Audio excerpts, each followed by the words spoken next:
Welcome to Sleepy Love Tales, soothing romantic stories to help you relax and fall asleep. Let us know where you're listening from in the comments. If soft, heartfelt tales help you unwind, be sure to subscribe so you never miss a moment of calm. Now, let's begin tonight's story. Midnight Confessions.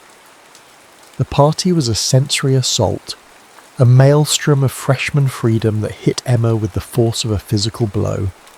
The air thick and sweet with the cloying scent of cheap beer, perfume and the effervescent tang of possibility vibrated with a bass line that seemed to pulse in her very bones. Neon and string lights, a modern echo of an Austin ballroom's candlelight, cast shifting intimate shadows on the writhing mass of bodies that filled the cramped apartment. It was a chaotic tapestry of youth and abandon, a place where a single moment of connection could feel like discovering a pocket of perfect profound silence in the heart of a storm. Emma stood at the edge of the chaos, a solitary island in a sea of revelry, nursing a plastic cup of something vaguely alcoholic. Her vulnerability was a quiet, aching loneliness, a familiar companion born from years of unrequited love for her best friend Jake. He was across the room, a radiant sun in his own solar system of admirers, his laughter a bright, melodic counterpoint to the thumping music. He moved with an easy, unthinking confidence, a charm that seemed as natural to him as breathing. He was at home in the crowd in a way Emma never could be. His emotional wound was a deep-seated fear of change, a quiet terror of the shifting sands of life beyond their shared history. Their friendship was his anchor, a steady point in a world that threatened to pull him in 1,000 different directions. He was blissfully, painfully oblivious that he was the source of her quiet agony. She watched him now, a familiar pang of longing twisting in her gut as he threw his head back in laughter, his arms slung casually around the shoulders of a girl whose name Emma didn't know and didn't want to know. It was a scene she'd witnessed 1,000 times, in a dozen different settings, a constant, painful reminder that she was on the outside of his romantic world, a permanent fixture in the landscape of his life, but never the focus of his gaze, fueled by a potent mix of cheap vodka and the heady, intoxicating promise of college, a place for reinvention, a chance to shed the skin of her high school self and emerge as someone new. Someone bold. She felt a reckless surge of courage. It was a desperate, electrifying impulse, a voice in the back of her mind whispering, "Why not now? Why not you?" She set her cup down on a cluttered bookshelf, the plastic sticking for a moment to a ring of condensation. Then, with a deep breath that did little to calm the frantic fluttering in her chest, she began to walk. The crowd parted before her, a sea of faces turning and then turning away, oblivious to the momentous journey she was undertaking. She moved with a singular purpose, her eyes fixed on Jake, a magnetic pull drawing her toward him. He saw her then, his easy smile faltering for a fraction of a second, a flicker of surprise in his eyes. He opened his mouth to speak, to greet her with the casual, familiar warmth that was so much a part of their friendship. But she gave him no time. She reached him, her hand closing around his wrist, her touch a silent, urgent command. "Emma? What's up?" he asked, his voice a bewildered murmur against the thumping bass. She didn't answer. Instead, she pulled him, her grip surprisingly strong, her determination a force he couldn't resist. She led him away from the pulsing heart of the party, away from the laughter and the music and the swirling lights, into the relative quiet of the narrow hallway that led to the bedrooms. The air here was cooler, the music a muffled heartbeat against the thin walls. He was still looking at her, a question in his eyes, a half smile playing on his lips, when she rose on her toes and kissed him. It was an impulsive, clumsy, desperate act, a collision of lips and teeth and pent-up emotion. Her heart hammered against her ribs, a wild, frantic drumbeat that echoed the music of the party. His lips were warm, surprised, and for a breathtaking, electrifying moment they responded. It was a kiss that shattered the careful, fragile equilibrium of their friendship, a line crossed that could never be uncrossed. And in the sudden, terrifying thrill of that moment, with the scent of beer and cheap perfume and possibility filling the air around them, Emma felt a dizzying, terrifying hope bloom in the desolate landscape of her heart. The world, for a single breathless instant, seemed to hold its breath, and in the silence she heard the frantic, hopeful beating of her own heart, a sound that was both a prayer and a lament. The kiss, a clumsy, impulsive collision of longing and liquid courage, hung in the air between them, a fragile, shimmering thing that threatened to shatter at the slightest touch. In the immediate aftermath, they retreated to the familiar, well-worn paths of their friendship, seeking refuge in the safety of old routines. Late-night study sessions in the hushed, cavernous expanse of the university library, its towering shelves of books, silent witnesses to their shared history, and movie marathons in the cosy, cramped confines of Jake's dorm room, became their sanctuary. But the sanctuary was no longer a place of perfect, uncomplicated peace. A new, unspoken tension had taken root, a delicate, almost painful awareness that had not existed before. The air between them was thick with unspoken words, with the ghost of a kiss that lingered on their lips. The change was subtle at first, a series of small, almost imperceptible shifts in the landscape of their friendship. During a cram session for midterms, Jake found himself distracted not by the dense, impenetrable text of his political science textbook, but by the way the warm, golden light of the desk lamp caught in the soft brown strands of Emma's hair, turning them to threads of spun gold. He watched, mesmerised, as she chewed on the end of her pen, a small, thoughtful frown creasing her brow, and felt a sudden, unfamiliar ache in his chest, a yearning he couldn't name. Later, curled up on his bed, the flickering light of the television casting long, dancing shadows on the walls, he became acutely, almost painfully aware of the warmth of her thigh pressed against his. It was a casual, unconscious touch, a proximity they had shared 1,000 times before, but now it felt different, charged with a new, unspoken significance. He could feel the heat of her skin through the thin fabric of her jeans, a warmth that seemed to seep into him, a slow, spreading fire that left him breathless and confused. They began to talk, not about the movie or their classes or the latest campus gossip, but about their real, unspoken fears. The fear of failing a class, of disappointing their parents, of not knowing who they were supposed to be in this new, overwhelming world of college. It was a deeper, more profound vulnerability than they had ever shared before, a stripping away of the carefully constructed facades they presented to the world and to each other.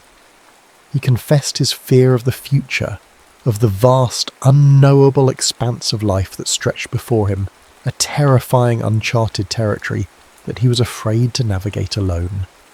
She, in turn, spoke of her own insecurities, of the gnawing, persistent feeling that she was not enough, that she was destined to be a supporting character in her own life, a spectator rather than a participant. The awkwardness of the kiss began to melt away, replaced by a tentative, fragile new dynamic. A casual touch became a lingering caress as he brushed her hand, his fingers tracing the delicate lines of her palm. He started walking her back to her dorm every night, their goodbyes growing longer and quieter, the space between them filled with a silent, unspoken longing. One night, under the dim, watery light of a campus streetlight, he leaned in, his eyes dark with an emotion she couldn't quite decipher, his lips just inches from hers. She held her breath, her heart a frantic, fluttering bird in her chest, but at the last second he pulled back, his inner conflict a palpable thing in the cool night air. The sensual tension between them was a constant, simmering presence, a live wire that hummed with a dangerous, unspoken energy. Every shared textbook, every accidental touch, every quiet moment in the close, intimate confines of their dorm rooms became a source of simmering desire and restraint. He was fighting his own surprising, overwhelming longing, a feeling that was as terrifying as it was exhilarating. And she, in turn, was aching for him to finally see her, to see the woman she was becoming, the woman who had been there all along, hidden in plain sight. The burgeoning intimacy between them, the fragile, beautiful thing that had begun to bloom in the wake of their kiss, was a territory Jake was not yet brave enough to explore. Panicked by the depth of his own feelings, by the terrifying, exhilarating pull he felt toward Emma, he made a desperate, clumsy move to restore the old familiar status quo. He was a man adrift in a sea of change, and their friendship had always been his anchor, the one constant in a world that was constantly in flux. The thought of losing it, of risking the one thing that had always been a certainty in his life, was a fear that was greater than any other. And so, in a moment of cowardice that he would later come to regret with a bitterness that was as sharp as a physical pain, he began to casually date a girl from his chemistry class. Her name was Sarah, and she was pretty and smart and funny, but she was not Emma. She was a buffer, a public and painful declaration of his intention to remain firmly in the friend zone, a shield against the overwhelming, terrifying force of his own heart. The external conflict was this new, unsuspecting girl. The internal conflict was Jake's own cowardice, his fear of the unknown, his desperate, misguided attempt to outrun his own heart. Emma saw them together at the student union, their heads bent close together over a shared textbook, their laughter a bright, careless sound that seemed to mock her own secret, fragile hope. They were holding hands, their fingers intertwined in a casual, intimate gesture that was like a physical blow to her heart.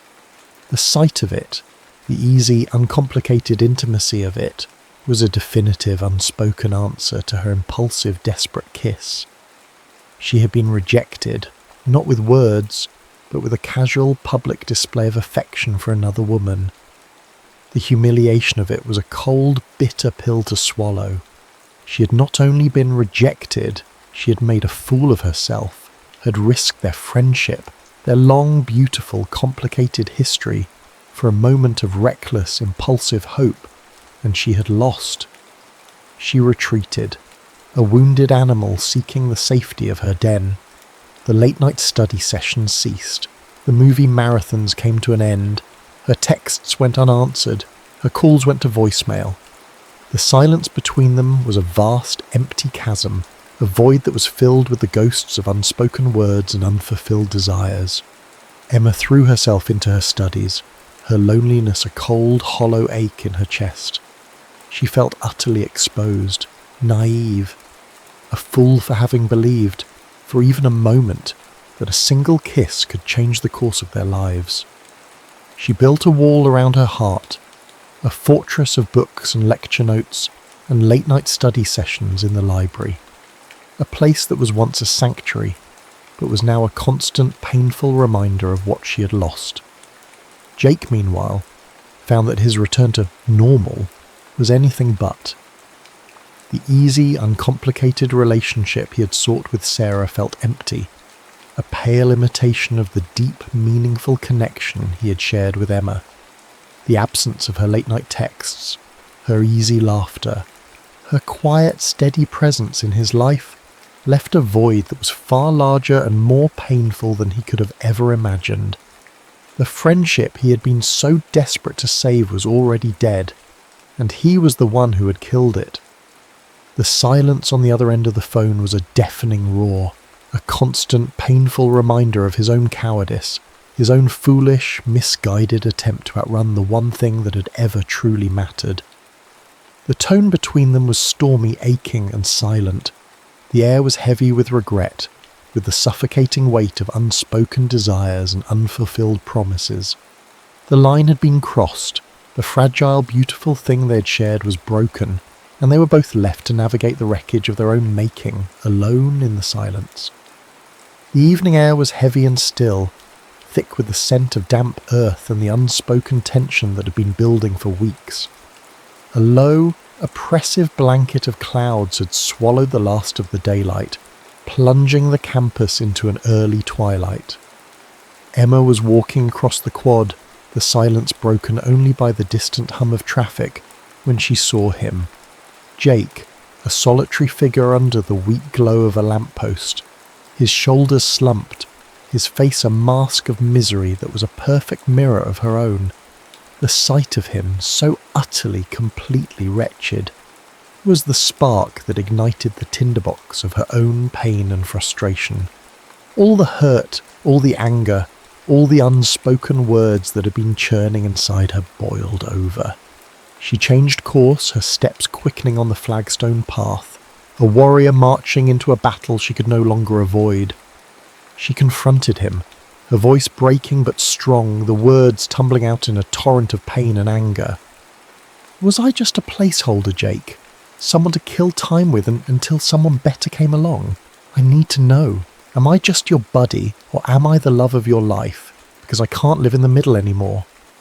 Her ultimatum, raw and desperate and stripped of all pretense, shattered his carefully constructed defences.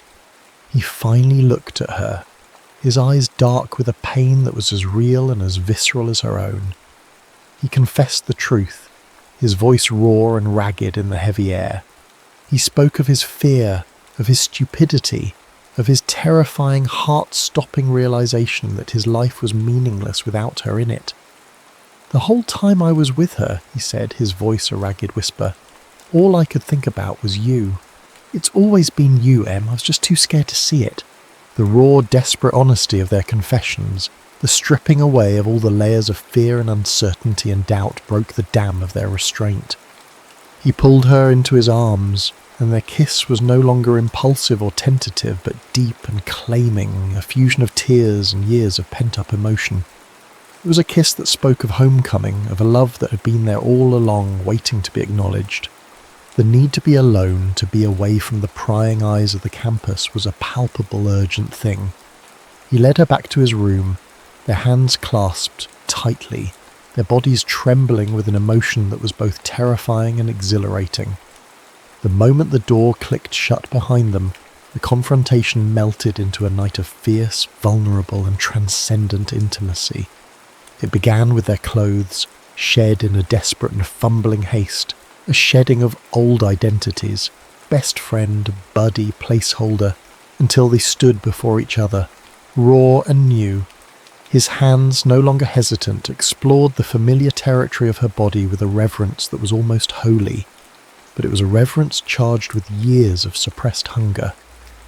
He touched her, as if she were a precious, fragile thing he had only just discovered, his fingers tracing the lines of her face, her neck, her shoulders, as if memorizing a sacred text. His lips followed, blazing a slow, deliberate trail of fire that left her shivering in his arms. He kissed her with a hunger that was both fierce and tender, lingering over her lips before drifting to her ear. His breath was warm as he whispered words meant only for her, sweet nothings that made her laugh softly, the sound breaking into a breathless squirm when his teeth caught playfully at her earlobe. His mouth wandered lower, tracing the delicate line of her neck with kisses that carried both reverence and want, leaving a heated path that made her pulse race beneath his lips. She arched toward him, her body alive to every touch, every pause. When his mouth reached her chest, he didn't rush. He took his time, lavishing attention, as though each peak of desire was a discovery worth worshipping. Her soft cries filled the room, a mixture of delight and longing, her hands threading through his hair to keep him close. Still lower he moved. A trail of kisses spilled across her ribs, her stomach, her trembling skin. He lingered at her belly button, teasing, drawing from her another breathless laugh that dissolved into a sigh. And then, slowly, deliberately, he continued further down, every touch an unspoken vow, every kiss growing hotter, more demanding.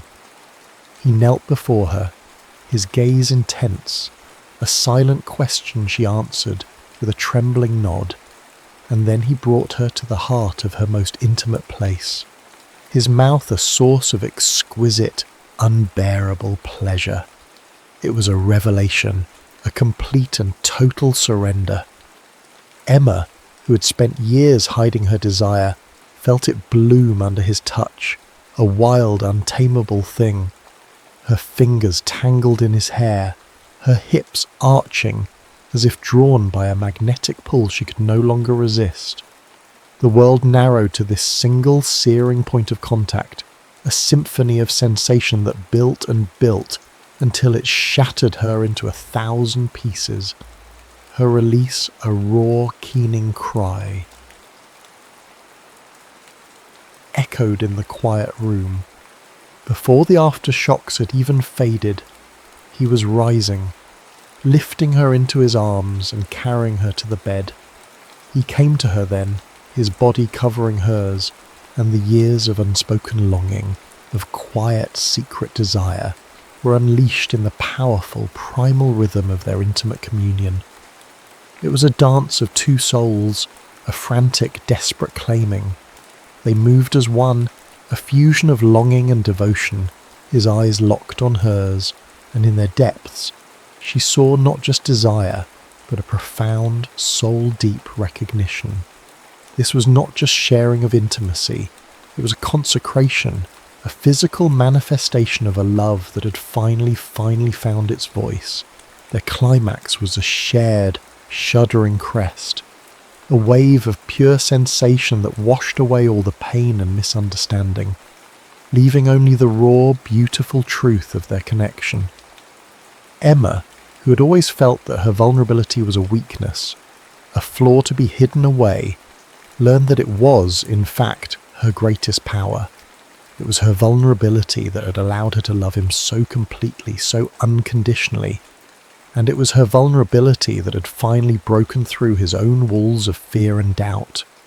Jake, in turn, understood that true love wasn't the absence of risk, but the courage to risk everything for it.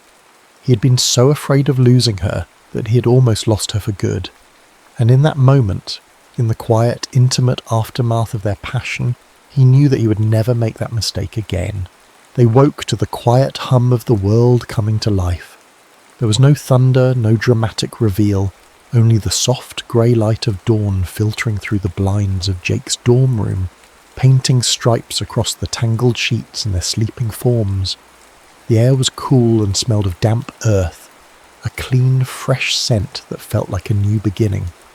Emma stirred first, her senses slowly coming online, the comforting weight of Jake's arm draped across her waist, the steady rhythm of his breathing against her back, the unfamiliar texture of his pillow beneath her cheek. The awkwardness she had anticipated, the morning after anxiety that was a staple of movies and cautionary tales, was simply not there. In its place was a profound, almost startling sense of peace, a feeling of rightness that settled deep in her bones. She lay still, not wanting to break the spell, watching the dust motes dance in the slanted bars of light. He woke slowly, his breath catching for a moment before he pulled her closer, his lips finding the curve of her shoulder. "Hey," he murmured, his voice thick with sleep. "Hey," she whispered back, a smile in her voice. Their friendship, the thing that had been the bedrock of their lives for so long, was not lost. It had been transformed, a sturdy, unshakeable foundation upon which they could now build their love. They rediscovered each other in the quiet hours of that morning, not as best friends but as partners, their shared history a rich, fertile ground from which their new love could grow. They talked in low voices, their words weaving a new tapestry of shared dreams and whispered confessions, the conversation as easy and natural as breathing. A week later they found themselves at another party, a loud, crowded affair that was a mirror image of the one where their story had begun. But this time everything was different. This time Jake never left her side. His hand was a constant warm presence in hers, his fingers intertwined with hers in a silent public declaration of their new, shared reality. He drew her closer, until the rest of the world was just a muffled roar around them, and his lips found the shell of her ear. "I spent so long looking past you," he murmured, his voice thick with the weight of his regret and the depth of his love. "Never again. You're the centre of my world now." He then turned her face to his and kissed her, a soft, possessive kiss that was both a beginning and an end, the end of their old story and the beginning of their true one. It was a quiet vow made in the heart of the noise sealing their future. The world around them, with its laughter and its swirling chaotic energy, faded into the background. In that moment, there was only the two of them, a solitary island in a sea of revelry, a pocket of perfect, profound silence in the heart of the storm. And in that silence, Emma heard the steady, triumphant beating of her own heart, a sound that was no longer a lament, but a song of a love that had finally, beautifully bloomed.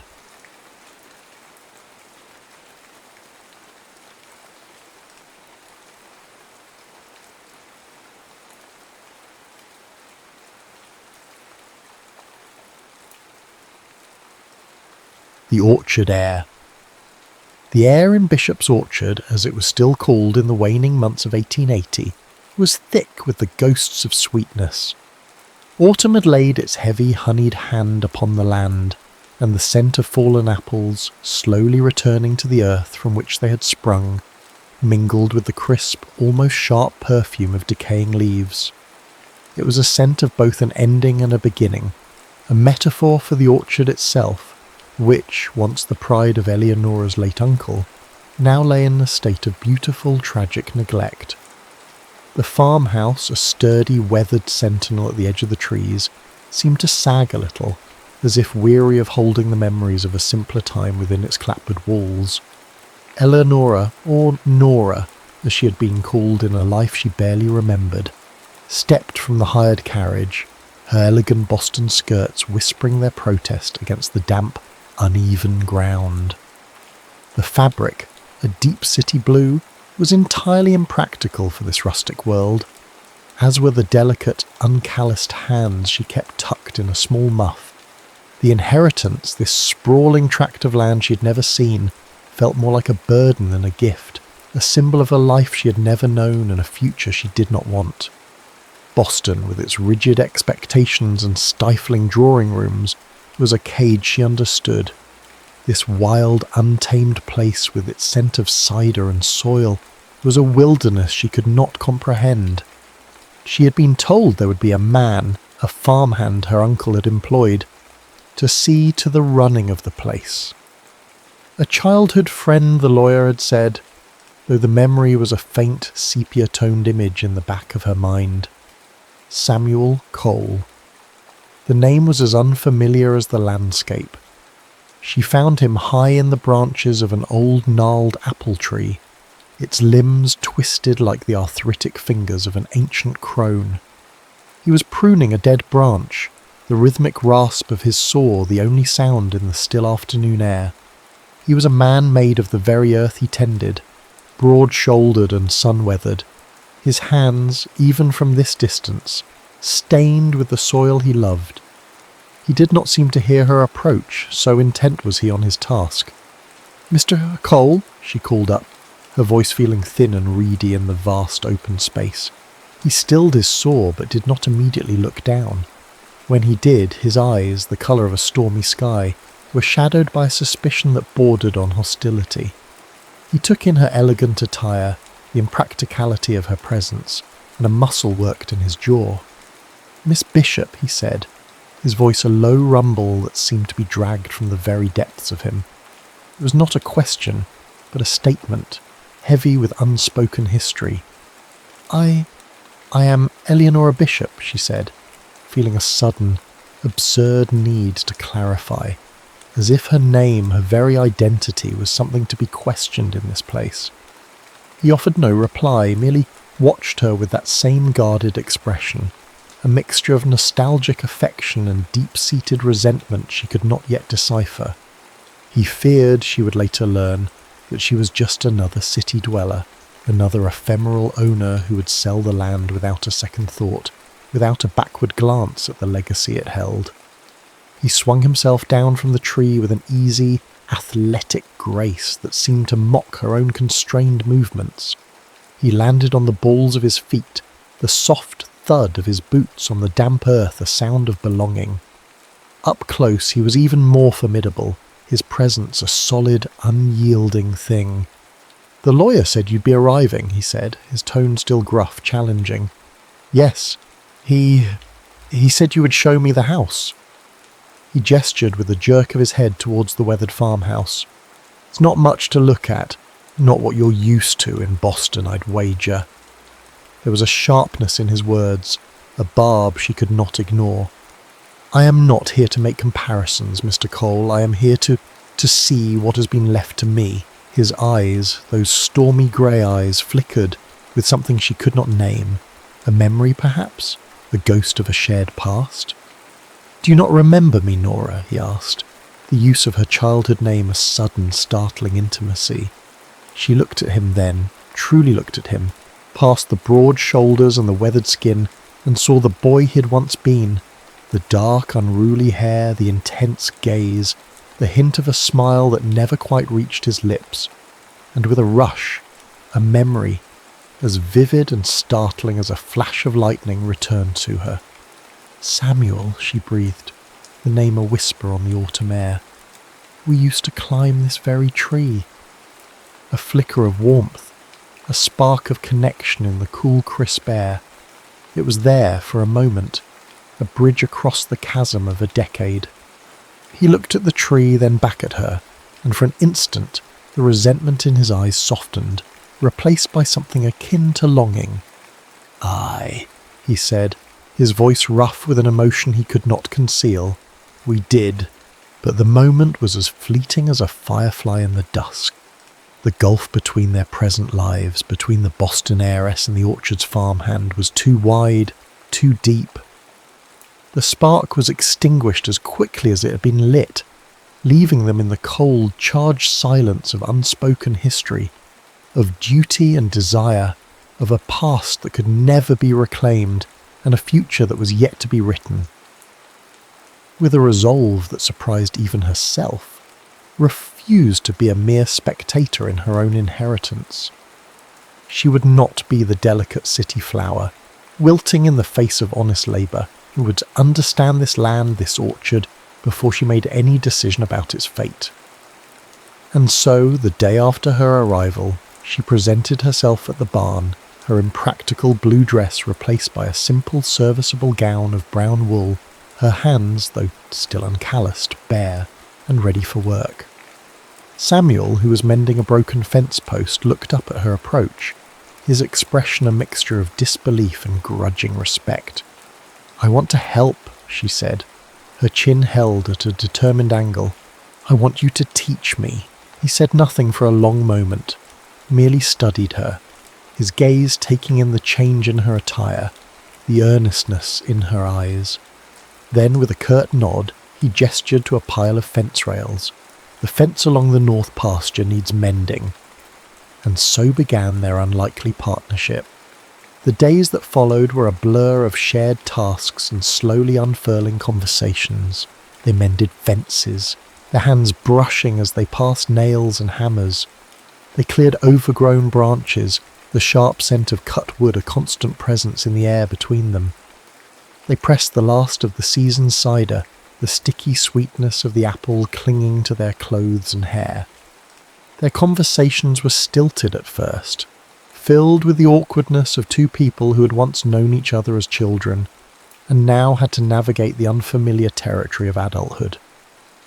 But as the days wore on, the silences became less frequent, the words more forthcoming. They spoke of the years they had spent apart, of the lives they had led, of the dreams they had held and the disappointments they had faced. Nora, in a moment of vulnerability, confessed the suffocating loneliness of her life in Boston, the constant pressure of society's expectations, the fear of making the wrong choice, of failing to live up to a legacy she did not understand. Samuel, in turn, spoke of his devotion to her uncle, of his love for the land, of the quiet satisfaction he found in the rhythm of the seasons. In the dim golden light of the barn, with the scent of hay and earth surrounding them, he revealed a vulnerability beneath his rugged exterior, a gentleness that softened the hard edges of his resentment. One evening, as they were herding the pigs into their pen, a mischievous piglet made a dash for freedom, leading them on a clumsy, muddy chase through the orchard. They slipped and slid in the mud, their laughter echoing through the trees, a sound of pure, unadulterated joy. When they finally cornered the errant piglet, they were both breathless and covered in mud, their faces flushed, their eyes bright. In that moment, the barriers between them seemed to crumble, replaced by a shared, unguarded mirth. The romantic progression when it came was as natural and as potent as the turning of the seasons.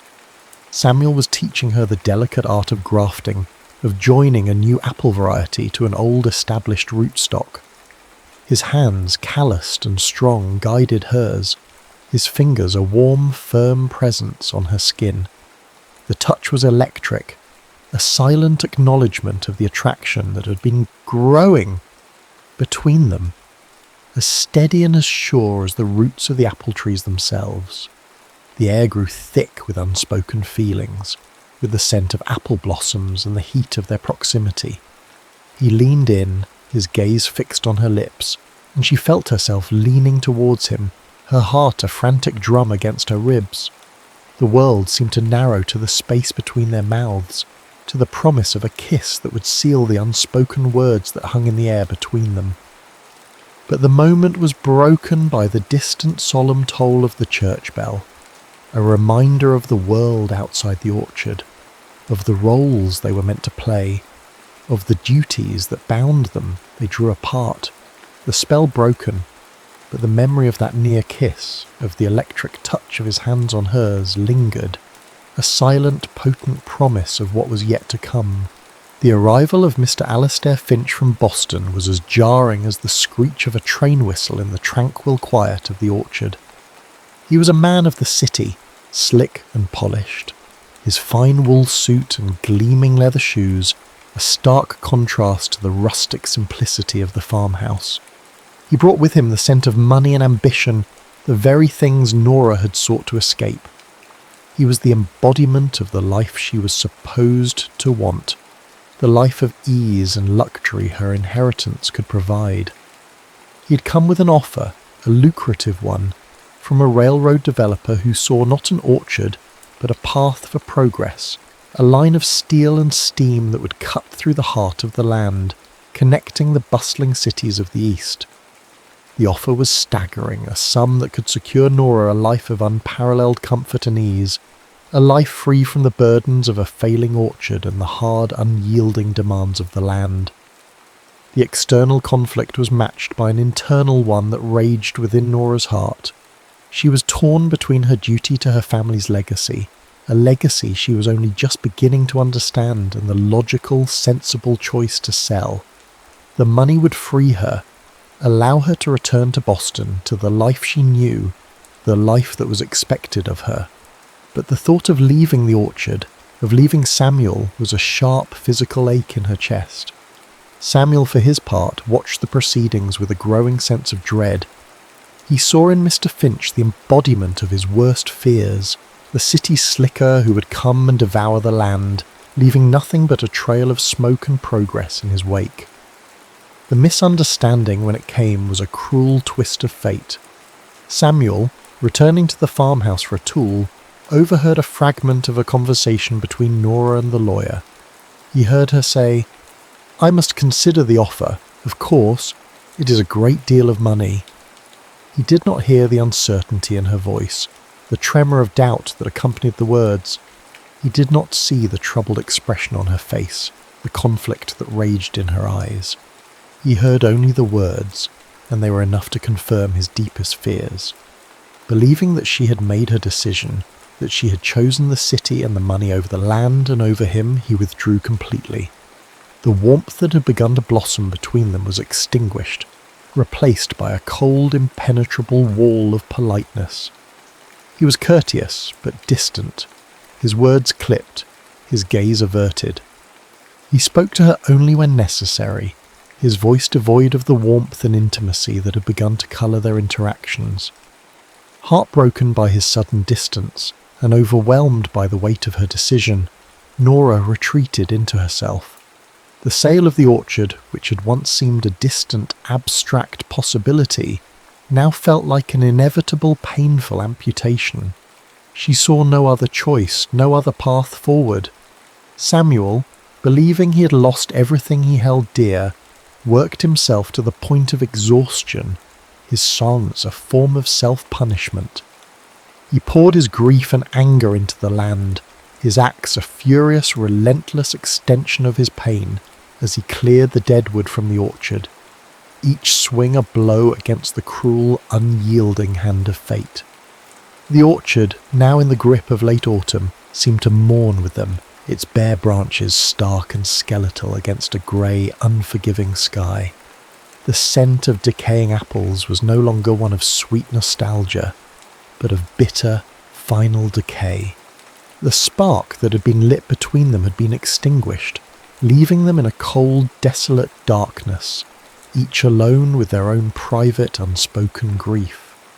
The nor'easter rolled in from the coast like a grey, angry beast, its breath a cold, damp wind that rattled the windows of the farmhouse and tore the last of the stubborn leaves from the apple trees. The sky was a bruised, tumultuous canvas of black and purple, the air thick with the scent of rain and the promise of a storm.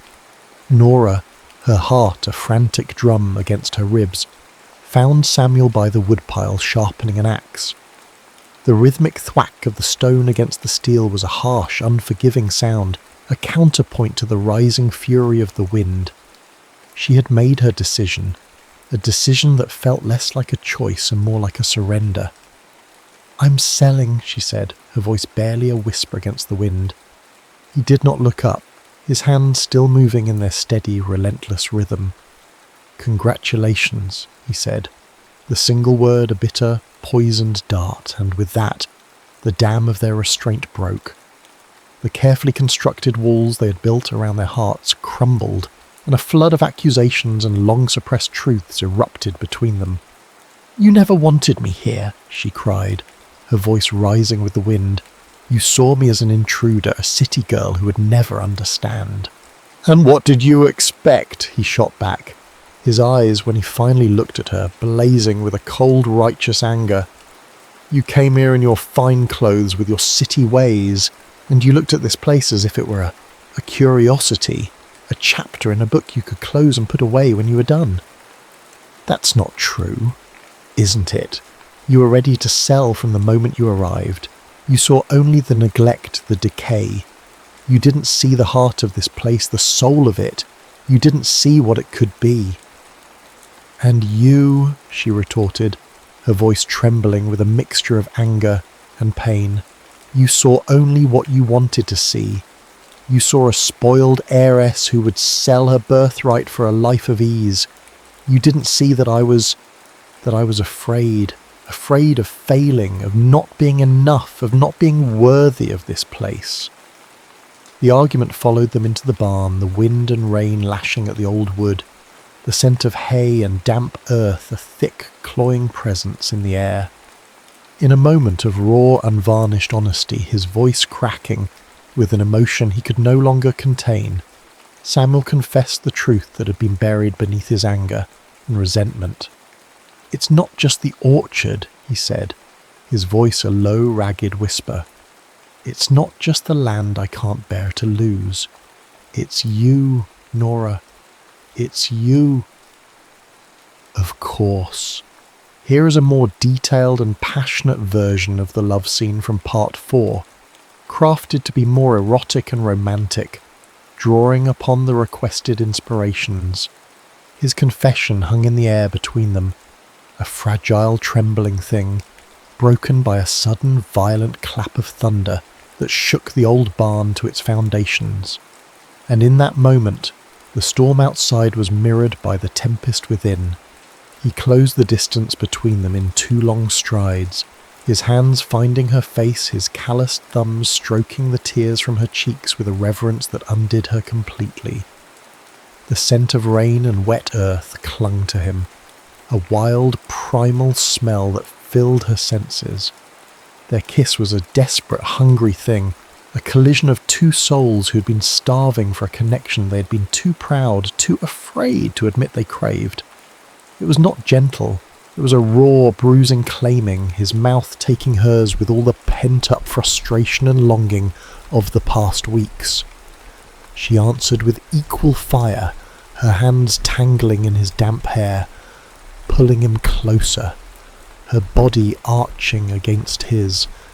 It was a kiss of anger and forgiveness, of grief and fierce, unbridled joy. The taste of him was rain and salt and a deep, earthy sweetness that was purely Samuel.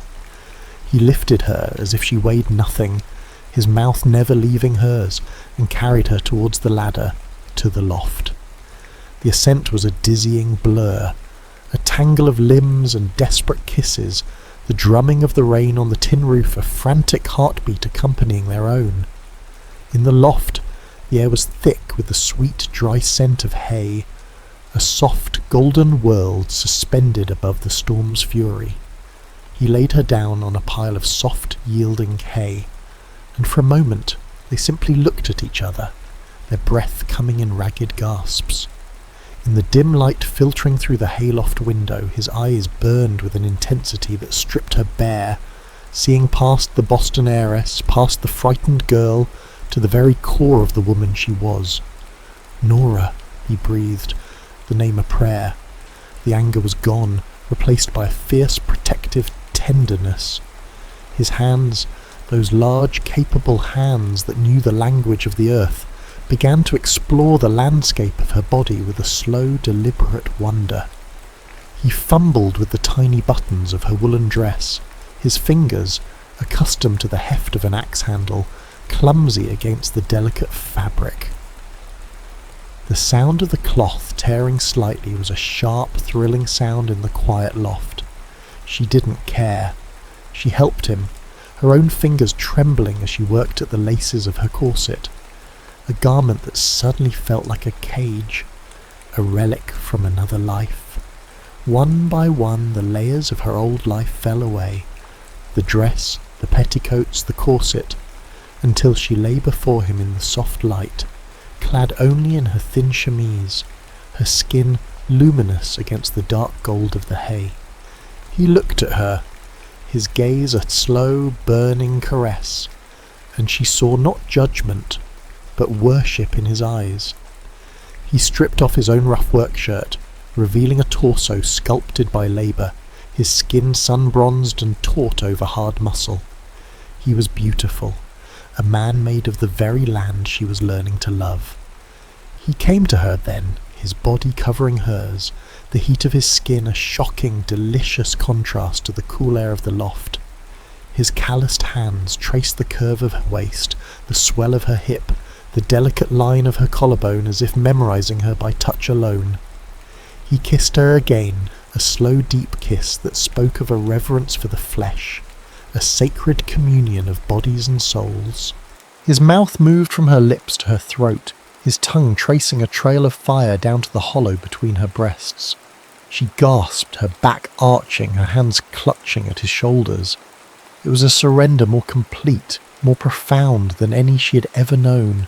A willing, eager giving of herself to this man, this storm. He moved lower, his lips and hands exploring every inch of her, awakening sensations she had never known, a deep molten heat coiling in the pit of her stomach, the scratch of the hay against her bare skin, the drumming of the rain on the roof, the sound of his ragged breathing, her own soft cries. It all merged into a symphony of the senses, a raw elemental music that stripped away all thought, all fear. He closed the last distance between them, a slow, deliberate motion that was both an act of worship and a desperate need. A soft breath escaped her as she met his gaze, her eyes wide and dark. In that moment, as their worlds merged into one, a silent vow passed between them. She met his gaze, her own eyes wide and dark, and in that moment a silent vow passed between them. She wrapped her legs around his waist, drawing him deeper, her body accepting him, welcoming him home. Their rhythm was the rhythm of the storm, at first slow and gentle, then building in intensity, a fierce, driving cadence that echoed the wind and the rain. It was a raw, primal act of possession, a dance of two bodies moving as one, their mingled sweat a heady, intoxicating perfume. It was a physical release, but it was also an emotional transcendence, a sealing of their bond in the most intimate way imaginable. The climax, when it came, was a shattering, all-consuming wave that broke over them both, a moment of pure, blinding light that burned away all the anger, all the pain, all the misunderstanding, leaving in its wake only the pure, unadulterated truth of their love. In the aftermath, as the storm outside began to subside, they lay tangled in each other's arms, their bodies cooling, their heartbeats slowing in unison. The scent of hay and rain and their own sated flesh was a comforting, intimate perfume. He stroked her hair, his touch gentle now, his eyes full of a love so profound it stole her breath. In the quiet, spent aftermath of their passion, a new understanding dawned, a deep physical knowledge they now shared. Vulnerability was not a weakness, but a strength. Nora understood that her strength lay not in escaping her responsibility, but in embracing it. And Samuel learned that love required the risk of being hurt, the courage to open your heart to the possibility of both joy and pain. The storm had passed, leaving in its wake a clean, rain-washed world, a world of new beginnings, of hope, of a love that had been forged and finally consummated in the fire of their own private tempest. In the clear, crisp light of the morning after the storm, Nora, with a sense of clarity and purpose she had never known, tore the developer's contract into 100 tiny pieces, the fluttering white scraps a symbol of her newfound resolve. She would not sell. She would not run. She would stay. She used a portion of her inheritance not to return to Boston, but to breathe new life into the orchard. New saplings were ordered, modern equipment was purchased, and a sense of hope, as fresh and as potent as the scent of the rain-washed earth, began to permeate the old farmhouse. She and Samuel became partners in every sense of the word, their days filled with the shared labour of restoring the orchard to its former glory, their nights with the quiet intimacy of two people who had found in each other a home they had never known, their love, born in the ashes of a shared unspoken grief, was rooted in the very soil they were fighting to save. The final scene of their story unfolded not in the golden haze of autumn, but in the tender, hopeful light of spring. The orchard was a riot of pink and white blossoms, the air alive with the buzz of bees and the sweet, intoxicating perfume of new life. They were planting the first of the new trees together, their hands meeting in the rich, dark earth as they settled the sapling into its new home. The soil was cool and damp against their skin, a tangible connection to the land, to the future they were building together. Samuel turned to her, his eyes, the colour of a spring sky after a storm, full of a quiet, unwavering devotion. He said nothing, for no words were needed. He leaned in and kissed her, a tender, lingering kiss that tasted of sunshine and apple blossoms and the promise of a future that would grow, season after season, alongside the orchard they had saved, the love they had found. It was a vow of love and renewal, a promise of a life that would be as enduring, as beautiful as the land itself.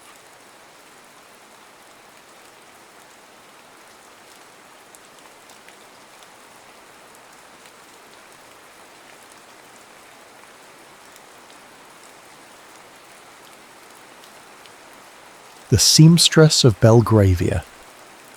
The Reed townhouse on Belgravia Square was a monument to solemn opulence, a place where the very air seemed thick with the weight of expectation and the scent of beeswax, polished into generations of mahogany. Downstairs, in the drawing rooms and the grand dining hall, life was a carefully orchestrated performance played out against a backdrop of claret-red velvet draperies that drank the London sunlight and gas lamps that bled a weak, jaundiced glow onto portraits of stern-faced ancestors. It was a world of hushed footfalls on Turkish carpets, of the low murmur of consequential conversation, a world that belonged entirely to the reeds. Upstairs, 3 floors above the gilded silence, was another world. The sewing room, tucked away at the end of a narrow servants' corridor, was a universe unto itself. It was a practical, cramped space, yet it held a life and energy the grand rooms below could never possess. Here the air was warm and carried the clean, honest scents of hot irons pressing damp linen, of lavender sachets tucked between bolts of fabric, and the almost living perfume of silk and wool. Sunlight, unfiltered by heavy curtains, fell in bright, dusty shafts across a large cutting table, illuminating a constellation of stray threads, silver pins and chalk marks. This was the world of Courtney Berg. Courtney's own world was one of quiet, focused labour. Her life was stitched together by the twin threads of necessity and devotion, the necessity of earning a wage, and her fierce, consuming devotion to her ailing mother, whose soft cough was the metronome to which Courtney's needle danced. She was an apprentice, a pair of hands in the employ of the esteemed Madame Dubois, but her fingers were more nimble, her eye for a seam more precise than any of the other girls. There was a stillness about her as she worked, a concentration so profound it was a form of prayer. Within this small room she was not merely a girl mending a hem, she was an architect of dreams coaxing flat cloths all into forms of beauty, and yet she carried within her the deep unvoiced wound of the working class, a constant gnawing feeling of invisibility. She was a function, a service, an instrument. She was rarely a person. Mr. Darren Reed, by contrast, was seen by everyone. He was the young master of the house, a barrister of burgeoning reputation, and since his father's recent sudden death, the reluctant patriarch of the Reed dynasty. His life was a cage of duty, its bars forged from the immense pressure to uphold his family's prestigious name. He moved through the grand, silent rooms of his home like a ghost haunting his own future. Grief and responsibility had sealed his heart behind a fortress of cynical pragmatism. He had come to believe emotion was a liability, a weakness a man in his position could ill afford. The loneliness of his self-imposed command was a burden heavier than any legal brief he carried in his leather satchel. Their 2 worlds, separated by a mere 39 steps of polished oak staircase, might as well have been separated by an ocean. But one Tuesday afternoon, that ocean was crossed. Darren strode into the sewing room without knocking, his presence a sudden jarring intrusion of leather and starched linen into a soft world of cambric and thread. He did not look at the 2 girls bent over their work, their heads bowed in silent industry. His focus was singular, his patience, as always, a finite resource. Madame Dubois, he began, his voice crisp and devoid of warmth. My sister is growing agitated. She was promised a fitting for the derby gown an hour ago. This delay is becoming trying. The older seamstress, a plump woman with flustered eyes, rose at once. My apologies, Mr. Reed. The silk taffeta, it is temperamental, it resists the needle. Darren's gaze remained fixed on a half-finished bodice pinned to a dress form, his expression one of profound irritation. Temperamental fabric is not a sufficient explanation for my sister's distress. The fault lies, as it usually does, with inadequate preparation or a lack of skill. He gestured vaguely toward the garment. Surely the girl could work faster. He meant Courtney. Nay. He had not once glanced in her direction, yet the dismissal in his tone, the casual reduction of her to the girl, was as palpable as a slap. It was the familiar ache of being overlooked, of being rendered a piece of the furniture. A familiar resignation settled in her chest, but alongside it, something else flickered, a tiny sharp spark of defiance. She did not lift her head. Her needle continued its steady rhythmic journey through a line of pearl buttons on a cuff, a tiny silver fish darting through white water. Her voice, when it came, was low and even, utterly devoid of the deference he expected. "The fault, sir," she said to the cuff in her hands, "is not with the needle, but with the thread. The silk thread required for such a fine weave is prone to snapping if the tension is not precisely managed with the warp of the taffeta. Haste would only result in a puckered seam, which I imagine would cause Miss Caroline far more distress than a brief delay." The silence that followed was absolute. The other seamstress held her breath. The only sound was the delicate snick of Courtney's scissors as she snipped the thread, the task completed. Her words, so precise, so technical, so unexpectedly intelligent, hung in the air. They were not an excuse, but a statement of fact, delivered with a dry, unshakable confidence that was utterly out of place. It was the voice of an expert, not a servant. Slowly, as if compelled by a force beyond his control, Darren Reed turned his head. His gaze, which had swept over the room and its occupants as little more than a collection of objects, now fell upon the young woman with the downcast eyes and the clever voice. He saw the burnished copper of her hair, pinned in a simple severe knot at the nape of her neck. He saw the elegant line of that neck, bent in concentration, and the dusting of freckles across the bridge of her nose. He saw the strength and purpose in her hands, not the delicate, idle hands of the women in his circle, but the nimble, capable hands of a creator. And when, at last, she felt the weight of his stare and lifted her head, he saw her eyes. They were the colour of moss after a rain, and in their depths he saw not subservience, but a clear, startling flicker of a spirit as proud and unyielding as his own. In that moment, she ceased to be the girl. The walls of the sewing room seemed to dissolve. The 39 steps between their worlds vanished. He saw a woman, and Courtney Berg, looking into the surprised, dark eyes of the young barrister, felt a sensation so foreign and so potent it nearly made her gasp. She felt seen. The countless fittings required for Caroline Reed's debutante season became the unlikely stage upon which their silent drama unfolded. An unspoken awareness now existed between them, a current that hummed beneath the surface of every polite exchange and stolen glance. Darren began to find excuses to be present. He would appear in the doorway of the sewing room, a volume of tort law in his hand, and settle into a worn armchair in the corner, ostensibly to study. He would turn the pages of his book with a convincing rustle, but his attention was not on the dry legal precedents. It was on her. He watched her quiet, unflagging patience as she navigated his sister's petulant whims. Caroline would complain that a waistline was a fraction too high, that a shade of blue made her look pallid, that a cascade of lace was insufficiently grand. And through it all, Courtney would murmur assent, her hands moving with a placid grace, her expression a mask of professional calm. Darren, who knew the full force of his sister's temper, found himself marvelling at the young dressmaker's diplomacy. He saw the fierce, quiet pride she took in her craft, the way her brow would furrow in concentration as she measured a seam, the small, almost imperceptible smile that touched her lips when a difficult drape finally fell into perfect submission.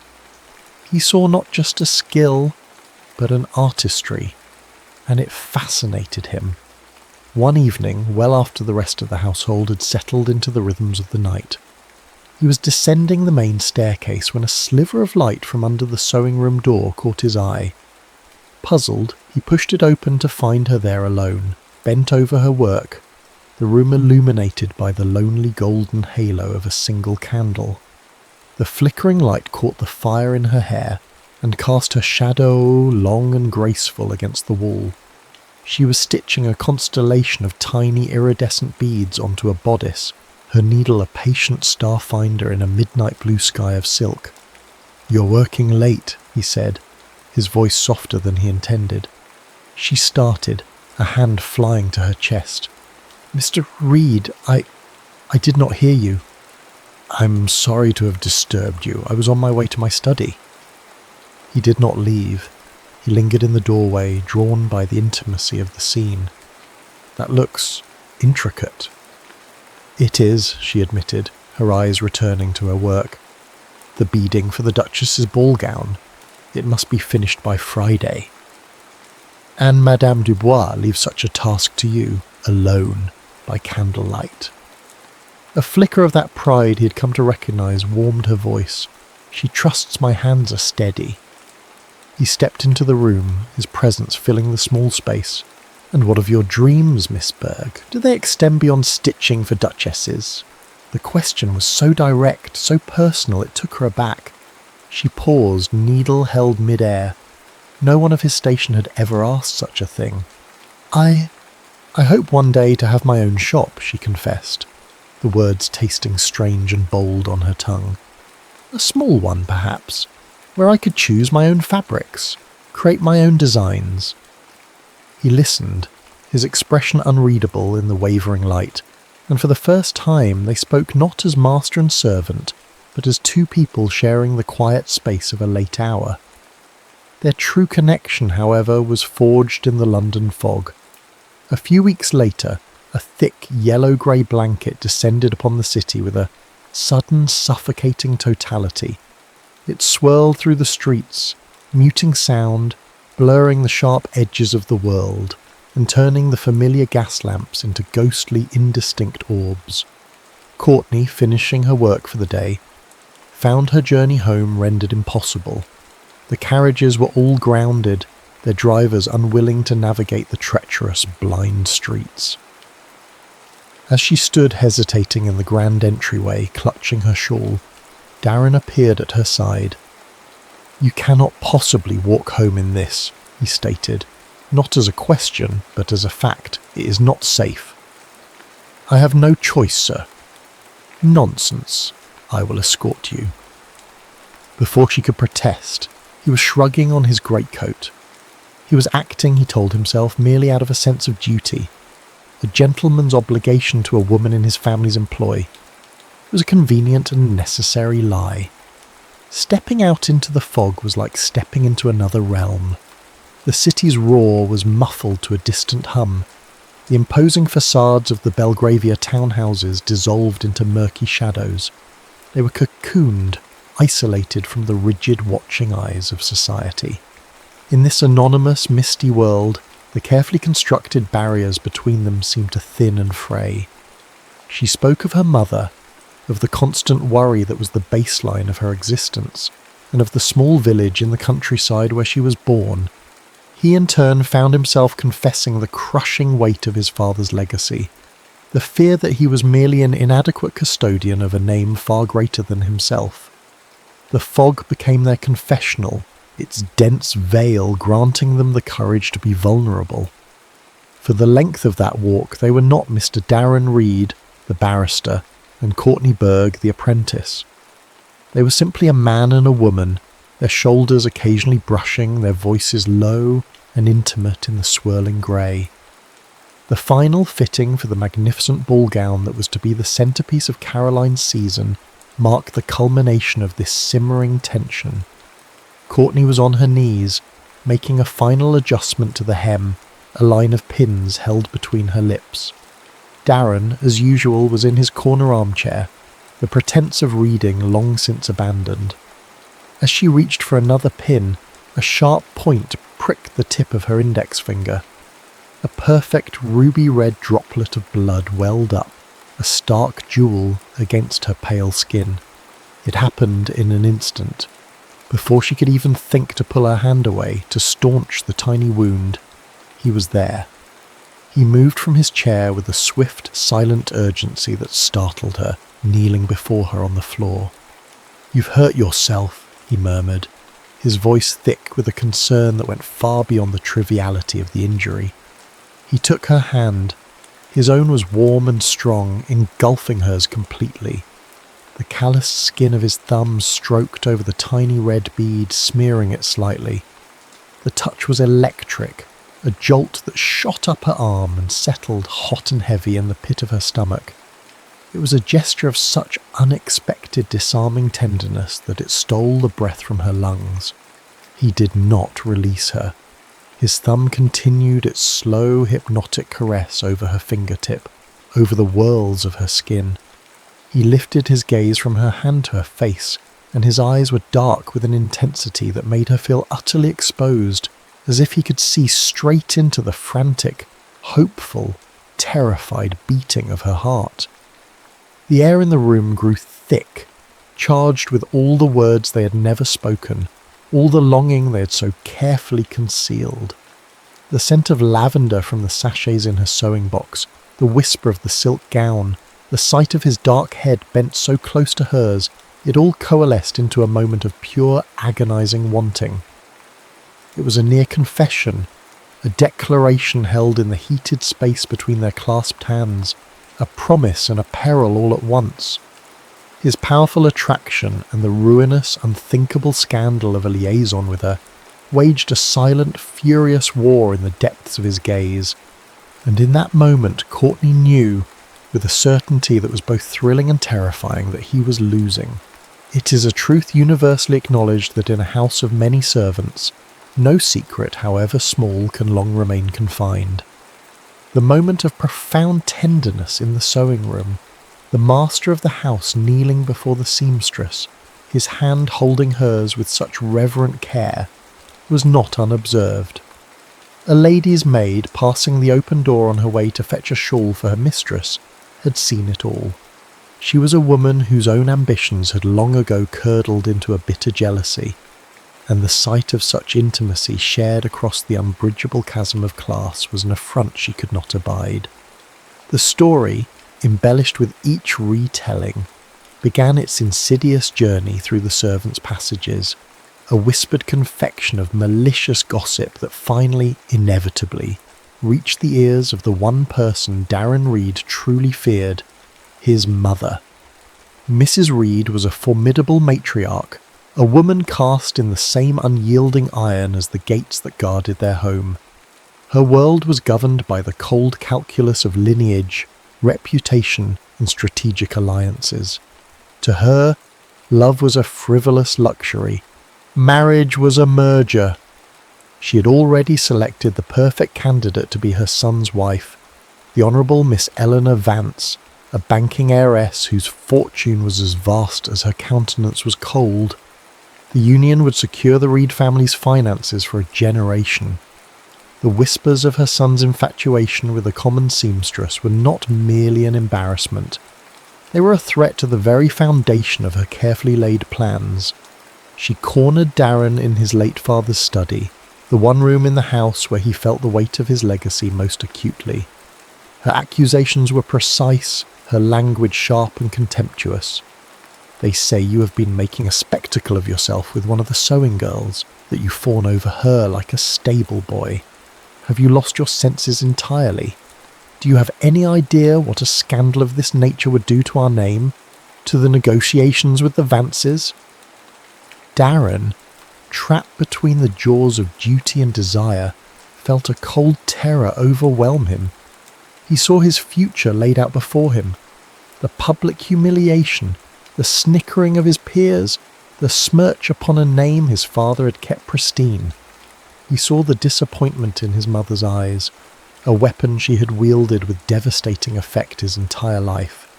And in a moment of profound, gut-wrenching cowardice, his heart failed him. His feelings for Courtney, so potent and real in the quiet of the sewing room, suddenly seemed a reckless, impossible folly. "It is baseless gossip," he said, the words tasting like ash in his mouth. He could not meet his mother's gaze, focusing instead on a portrait of his father above the mantelpiece. "The girl is merely a seamstress, competent at her work, nothing more. I have no interest in the hired help." As fate, in its infinite cruelty, would have it, Courtney was at that very moment walking down the upstairs corridor. She had come to deliver Caroline's finished ball gown, carefully draped over her arms in a protective linen sheath. The door to the study was slightly ajar, and his voice, clear and cold, carried into the hallway. Merely a seamstress. No interest in the hired help. The words struck her with the physical force of a blow. Each syllable was a shard of ice lodging in her heart. All the shared moments, the conversation by candlelight, the walk in the fog, the electrifying touch of his hand on hers, crumbled into dust. They had meant nothing. She had been a fool, a ridiculous, hopeful fool, to believe for even a second that she could be more than an object of passing amusement to a man like him. His casual, brutal cruelty confirmed her deepest, most painful fear, that to him she had never been a person. She was, and always would be, invisible. Her breath hitched, a strangled sob caught in her throat. Without making a sound, she turned and fled back to the safety of the sewing room, the magnificent gown a dead weight in her arms. The world, which had briefly seemed to shimmer with possibility, was once again leached of all its colour, reduced to the stark, unforgiving black and white of her station. Heartbroken and profoundly humiliated, she erected a wall of icy professionalism around herself. She finished the remainder of her commission for the Reeds with a detached mechanical efficiency. She answered Caroline's questions in clipped monosyllables and avoided any room where Darren might be. On the few occasions their paths did cross, she would look through him as if he were made of glass, her face a pale, beautiful mask of indifference. She retreated into the only world that had never betrayed her, the certain, tangible world of needle and thread, of silk and satin. Her spirit ached with a grief so deep it felt like a physical wound, but her hands at least remained steady. Darren, meanwhile, was consumed by a Sveitzen corrosive self-loathing. The memory of his own words, of the lie he had told to save his skin, played on a loop in his mind. He had betrayed not only Courtney, but himself. He had sacrificed something true and vital for the sake of a hollow, meaningless social standing. He buried himself in his work, spending long nights at his law chambers, but he could not escape the ghost of her. The silence in the grand house, once a comfort, was now a constant, deafening reminder of her absence, of the vibrant, intelligent life that had briefly illuminated its shadowed corners, and which he, through his own weakness, had extinguished.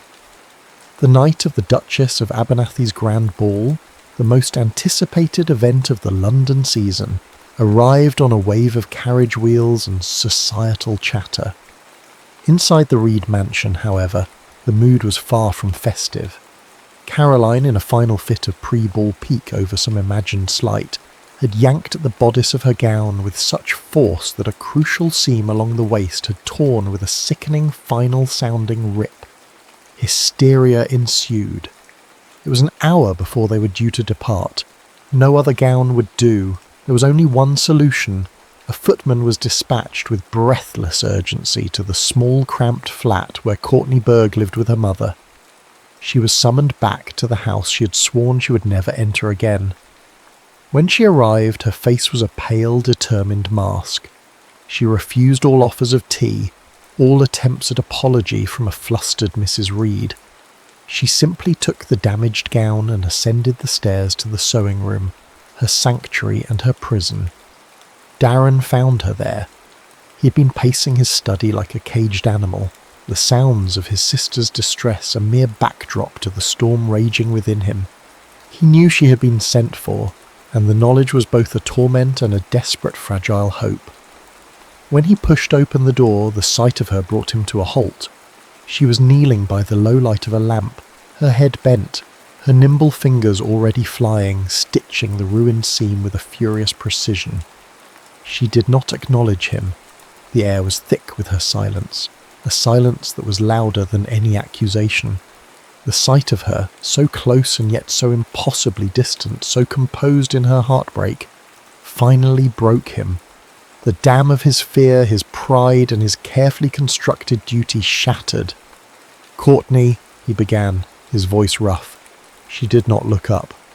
"It will be mended in a quarter of an hour, Mr. Reed. Your sister will not be late."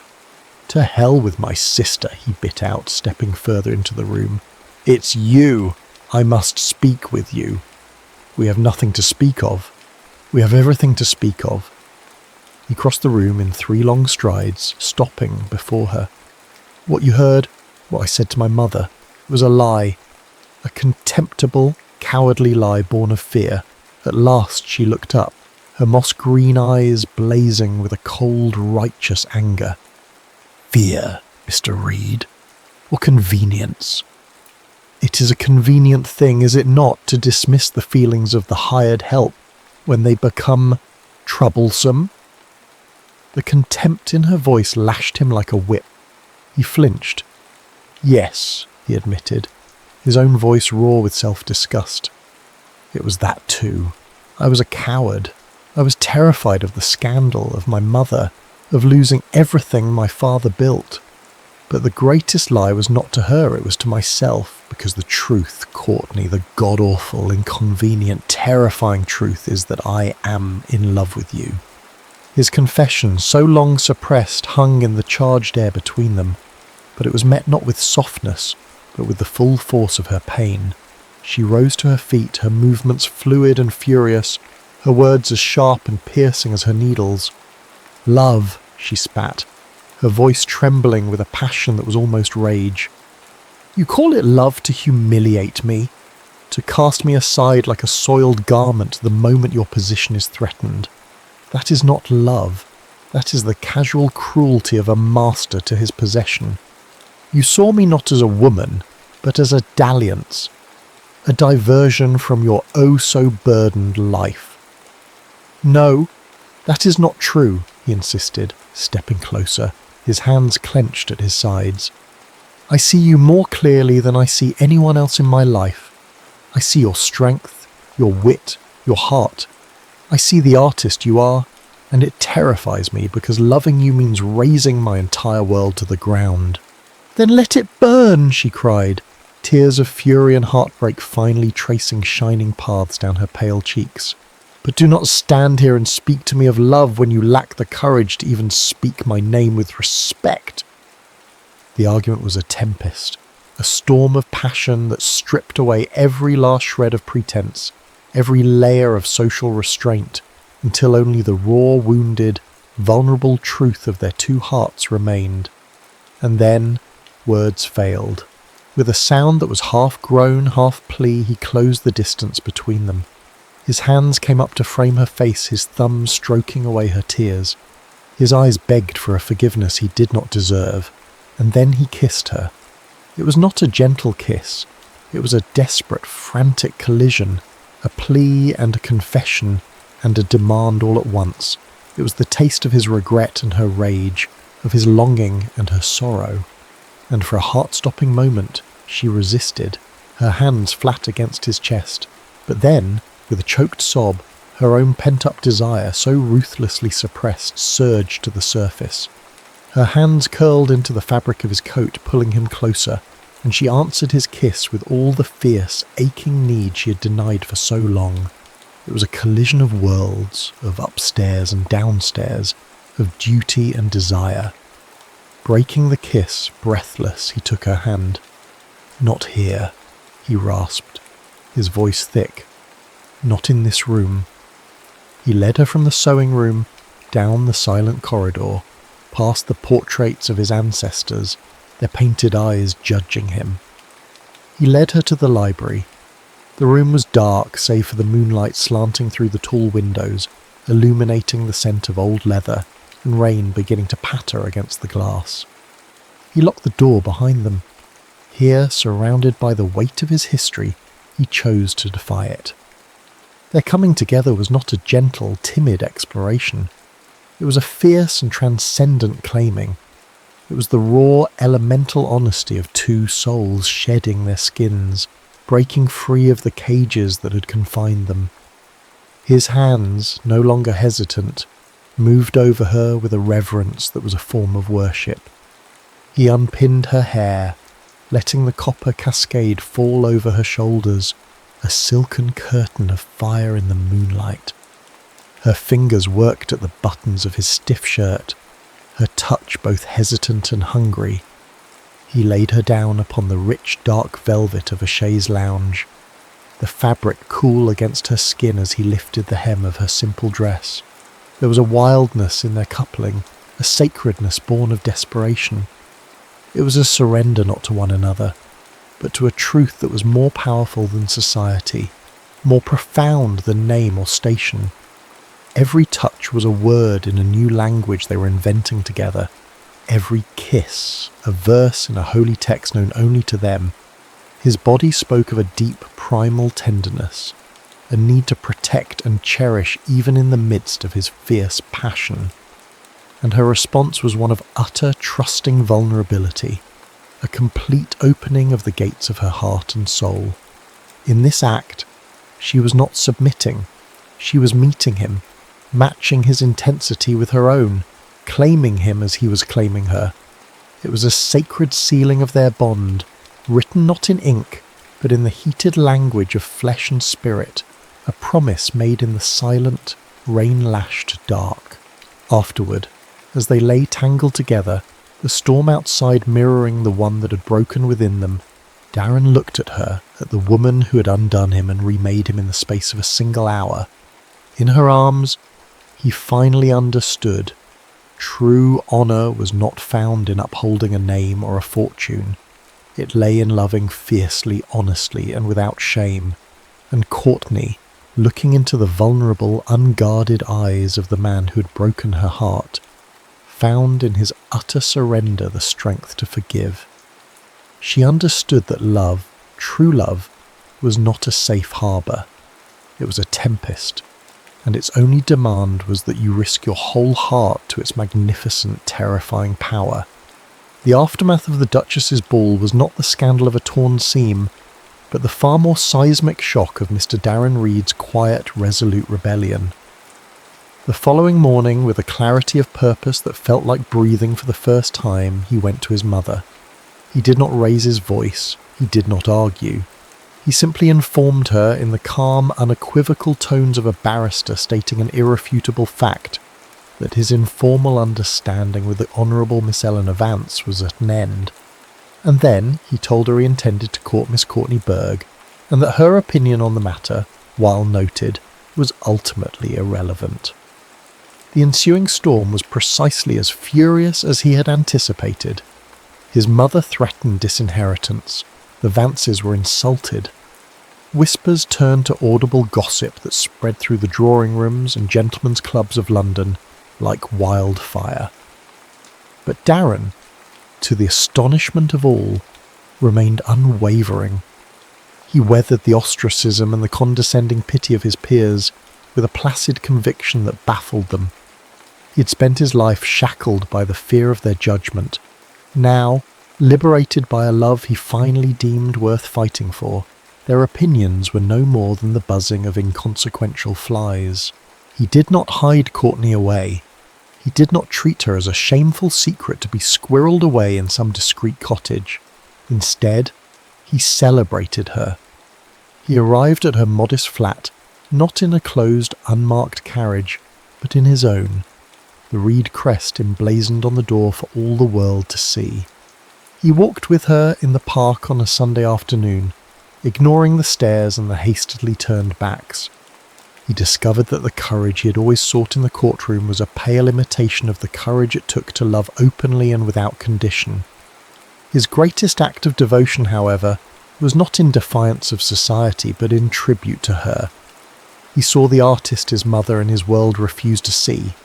Using his legal prowess, he established a business venture, and with his own financial resources, he became the primary investor for a new dressmaking establishment in a respectable sunlit corner of Mayfair. It was to be called simply Berg. Months passed, months of hard work and shared purpose. Their love, forged in the crucible of conflict, now settled into the steady, warm rhythm of partnership. One crisp autumn afternoon, a year after he'd first barged into the sewing room, Darren entered her shop. It was a world away from the cramped attic room at Belgravia Square. Here, light streamed through a grand plate glass window, illuminating bolts of shimmering silks and Welsh wools. The air smelled of jasmine tea and creative energy. Courtney stood in the centre of the room consulting with a client, her expression confident, her posture elegant. She was no longer an apprentice but a proprietress, a creator, a woman in full command of her own destiny. Seeing him, she excused herself, a slow, beautiful smile spreading across her face. He met her in the middle of the bustling showroom, in front of her staff and her patrons, and to her complete astonishment, he went down on one knee. A hush fell over the room. Darren ignored the collective intake of breath. He did not produce a diamond ring, the expected currency of a society proposal. Instead, he held out a small bespoke case of polished silver. He opened it. Inside, nestled on a bed of dark blue velvet, lay an exquisite set of sewing needles, each one perfectly weighted and balanced. And beside them, a single, simple gold thimble. He took her right hand, the hand that had worked so tirelessly, the hand that had held his in the fog, the hand that bore the tiny faded scar from a pinprick. "For the hands that stitched my life back together," he whispered, his voice thick with an emotion he no longer tried to conceal. He slipped the gold thimble onto her finger. It fit perfectly. Looking up at her, he saw that her eyes were shining with tears, not of sorrow or anger, but of a profound, overwhelming joy. He had not offered her a symbol of his wealth, but a tribute to her strength, her talent, her very soul. Engraved on the inside of the thimble, too small for anyone else to see, were two words: Amor Edificator, Love the Builder. She leaned down and kissed him, a deep, tender kiss that was a promise and a conclusion all in one. It was a seal on a future they would build together, a life constructed not according to society's brittle, unforgiving rules, but with their own hands, stitched with a thread that had been tested and had not broken, destined to last a lifetime.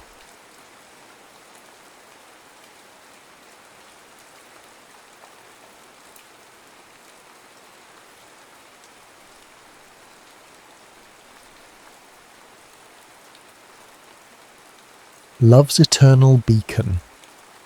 The village of Quanroys did not so much exist on the Irish coast as persist against it. It was a place of stubborn stone and resilient quiet, where the air, thick with the ghosts of sea salt and peat smoke, seemed to hang in a perpetual silvered mist. The 21st century had arrived here only in whispers. A satellite dish on a thatched roof, the occasional glint of a smartphone through a pub window.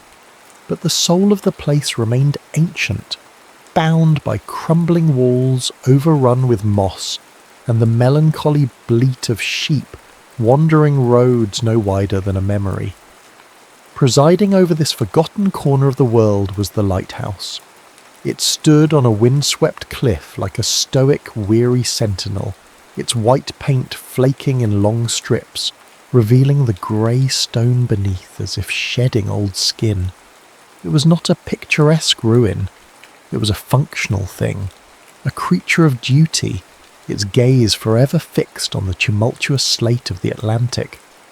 It was this light, a sweeping blade of pure white in the gathering gloom, that drew Cillian, not as a point of interest for an article, but as a last resort. The rain, which had begun as a fine, indecisive drizzle, had escalated with theatrical suddenness into a torrential downpour. His rental car, a soulless silver box utterly unfit for the landscape, had surrendered with a sigh of punctured rubber on a road that was more pothole than pavement. Cillian was a man in his late 30s who had made a celebrated career of being lost. He was a travel writer, a professional wanderer, whose byline graced the glossy pages of magazines that sold curated authenticity to people in air-conditioned offices. He'd watched the sun rise over Machu Picchu, navigated the spice markets of Marrakesh, and listened to the carving of glaciers in Patagonia. He had seen all the 7 wonders of the modern world and felt, to his profound and secret shame, absolutely nothing. His life had become a series of clever, hollow descriptions, and he feared, with the gnawing certainty of a terminal diagnosis, that he had become as manufactured as the experiences he peddled. He was haunted by the silence that followed the click of his camera, the profound, echoing emptiness in his own heart. Soaked to the bone, his expensive jacket clinging to him like a shroud, he stumbled up the muddy path toward the lighthouse keeper's cottage, a low stone building huddled in the lee of the great tower. He was guided by the simple, unwavering beam that cut through the tempest. He knocked on the heavy oak door, the sound swallowed by the wind's howl, and prepared himself for the suspicion, the reluctance, the inevitable questions. The door opened. The woman who stood there was not what he'd expected, though he wasn't sure what that had been. She was in her early 30s, her face unadorned by makeup, framed by dark hair pulled back in a simple, functional knot. Her gaze was direct, her expression not one of welcome or annoyance, but of a calm, unbothered pragmatism. She looked at his drenched state, her eyes flickering from his dripping hair to his waterlogged shoes, and simply stepped back, holding the door open, the words, not a single question. It was the most unsettling and profound welcome he had ever received. This was Maeve. She had inherited the post of lighthouse keeper from her father, and his father before him. The light was in her blood as much as the salt. She was plain-spoken, a woman whose strength was not announced, but was evident in the capable set of her hands and the quiet economy of her movements. She moved with the self-reliance of one who has long been accustomed to the world's indifference. Her heart, however, was walled off by a fierce, protective independence, a fortress built upon a single, painful truth she held to be self-evident. Everyone, eventually, leaves. Inside, the cottage was a world of warmth and stillness. A peat fire glowed in the hearth, its earthy scent a balm against the cold. The room was small, filled with well-worn furniture, stacks of books, and the quiet hum of a life lived deliberately. She pointed to a wooden chair by the fire. "Sit," she said. Her voice was low, with the soft lilt of the region, unhurried. "You'll be wanting tea." It was a statement, not a question. Cillian, the man whose profession was to charm his way into foreign spaces, to find the perfect turn of phrase, was rendered mute. He could only nod, shedding his jacket and sinking into the chair, the heat of the fire a shocking pleasure against his chilled skin. She moved about the small kitchen, her actions efficient and graceful, the clink of a mug, the splash of water, the scrape of a spoon against ceramic. These simple sounds, against the backdrop of the storm's fury outside, felt more real, more grounding than any of the exotic soundscapes he had ever recorded. He watched her, this woman who had let a stranger into her home without a word of justification, and felt a profound sense of dislocation. He was the world traveller, the man of 1,000 cities, yet in this small, firelit room, he was the one who was truly out of his element. She handed him a steaming mug. Her fingers brushed his, and the contact was like a low electrical current, a sudden, sharp awareness in the quiet room. He looked up at her, and for the first time he saw a flicker of something in her grey eyes. Not curiosity, but a deep, knowing stillness, as if she were looking past the drenched writer and seeing the hollow man shivering beneath. The spark between them was not the bright, crackling flash of wit or flirtation he was used to. It was quieter, more profound. It was the unnerving, magnetic pull of her genuine, unadorned presence, a silence that demanded nothing and, in doing so, laid his own emptiness bare. He had come seeking shelter from the storm, but as he sat by her fire, sipping her tea, he had the unsettling feeling he'd stumbled upon a different kind of refuge altogether, one he hadn't known he was so desperately seeking. The storm passed, but Cillian stayed. He found a room in the village pub, a place of dark wood and the lingering smell of stale beer, and told himself it was for a story. Ireland's Disappearing Coastlines, he'd called it in his pitch to his editor, a title that felt both suitably dramatic and conveniently vague. The excuse was a flimsy shield for a truth he was not yet ready to confront. He simply could not bring himself to leave the orbit of the lighthouse and the woman who kept it. His days fell into a new, unfamiliar rhythm, governed not by flight schedules and deadlines, but by tides and weather fronts.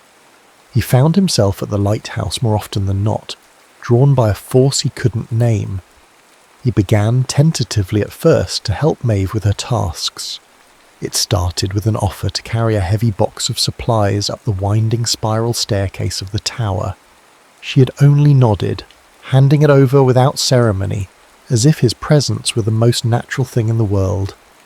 He helped her repair a section of fence that the storm had torn from its posts, his soft writer's hands clumsy with the hammer against her sure, steady ones. He learned to mix the whitewash, the lime stinging his nostrils, and painted the cottage walls under her watchful eye. His most hallowed task became polishing the great Fresnel lens in the lantern room. It was a cathedral of glass, a magnificent, intricate beehive that captured and focused the light. As they worked, side by side in the enclosed space, their movements synchronized, a silent ballet of chamois cloths and concentration. He felt a sense of purpose that had long eluded him. Their conversations were like the landscape itself, sparse but with a profound depth beneath the surface. They rarely spoke of feelings, but of things, of the habits of gannets, of the way the sea changed colour before a squall, of the precise mixture of paraffin and air needed for the lamp to burn its brightest. Through these practical discussions, a fragile intimacy began to grow. One evening, as they sat in her cottage sharing tea and a plate of crumbly buttery biscuits, the quiet between them felt charged, expectant. Cillian, emboldened by the warmth of the fire and the whiskey she'd poured into his tea, finally gave voice to the ache that defined him. "I think," he began, his voice rough, "that my job is to collect postcards of other people's lives. I take a snapshot, write a few clever words and move on. I describe the beauty, but I don't feel it. It's all just scenery." He stared into the amber liquid in his mug. "There's no anchor." Maeve was silent for a long moment, her gaze fixed on the flickering flames. He thought perhaps he had said too much, had broken the unspoken rules of their quiet communion. But then she stood, beckoning him with a small motion of her head. She led him to a heavy sea chest in the corner of the room. Lifting the lid, she revealed a collection of thick, leather-bound logbooks, their pages filled with faded copper-plate script. "My father's," she said softly, "and my grandfather's." She opened one, the paper brittle with age. She didn't read from it, but showed him the entries, meticulous records of wind speed, barometric pressure, and sea conditions, interspersed with more personal observations. The Mary Ellen of Killybegs passed at dawn running for shelter. "Saw a pod of dolphins playing in the surf this morning. Repaired the winch mechanism. A devil of a job." Her voice was hushed with reverence as she shared the stories these simple lines contained, of shipwrecks and rescues, of long, solitary winters, of the birth of her father in this very cottage. In her telling, the lighthouse ceased to be a mere structure of stone and glass. It became a living repository of history, a testament to dedication, a lineage of duty and love. Through her reverence for the place, he saw it clearly. Her deep-seated fear was not of loneliness, but of losing this, her only tangible connection to her past. In her quiet, fierce dedication, Cillian saw a raw, powerful beauty that shamed the manufactured wonders he'd been paid to admire. She was not just keeping a light, she was tending a soul. The next day, she took him up to the lantern room to show him the inner workings of the light's clockwork mechanism, the massive system of weights and pulleys that rotated the lens. "In a power failure before the generator kicks in," she explained, It has to be turned by hand. Her hand rested on a large brass crank. You have to feel the rhythm of it. It fights you at first. She guided his hand to the crank, her fingers closing over his to show him the grip. Her skin was cool and calloused, a map of her life's work. The contact, though brief and entirely functional, sent a jolt of profound awareness through him, a current that was both startling and deeply grounding. He could feel the fine tremor in her hand, or perhaps it was his own. The air in the small space grew thick, charged with the unspoken thing that hovered between them. Later that week, as dusk bled purple and rose across the horizon, they stood together on the narrow balcony that encircled the lantern room, watching the sea grow dark. The space was so tight that their shoulders brushed, a constant, warm pressure that anchored him to the moment. The wind whipped a strand of her dark hair across his face, and it smelled of salt and rain. He had an overwhelming, primal urge to turn, to cup her face in his hands, to close the small distance between them and kiss her. But he found himself paralysed, not by fear of rejection, but by something far more complex, the terror of shattering the fragile, sacred peace they had built. A kiss felt like a declaration, an act of possession, and what they had was something wilder, more elemental. It was a space defined by the unspoken understanding, a quiet gravitational pull.